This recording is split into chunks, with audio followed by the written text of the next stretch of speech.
You won't believe the story I'm about to tell you. What if I told you that a single sheet of paper had more power than kings, armies, and gold?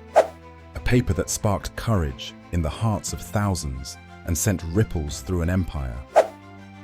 This is the incredible story of the humble pamphlet that became a revolutionary force. The year was 1776.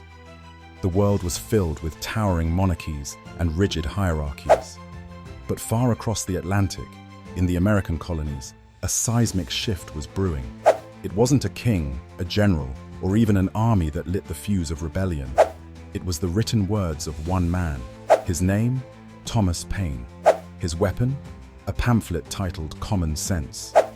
Now, here's where it gets juicy. At the time, most colonists in America didn't even dare to whisper the idea of total independence from Britain. It seemed like a fantasy bordering on treason. Enter Paine's pamphlet. In just 48 pages, he argued in plain language why the colonies didn't just need independence, they deserved it. He didn't speak in complicated legal jargon. Instead, he spoke straight to the farmer tilling the land and the merchant selling goods. His words roared. Why should a tiny island across the sea control an entire continent?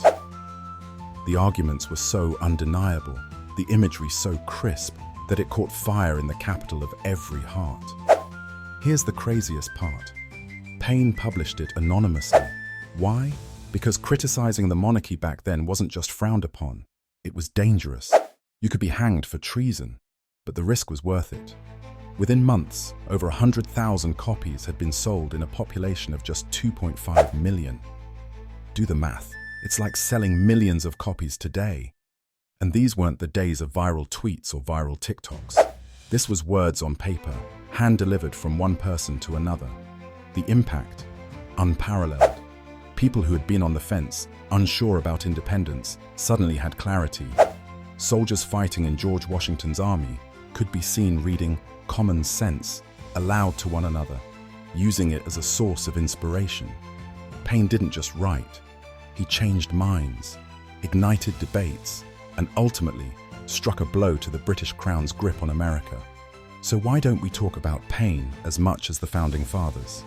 Perhaps because sometimes those who spark the fire don't get to bask in its glow. But one thing is for sure, Paine's 48-page pamphlet rewrote history.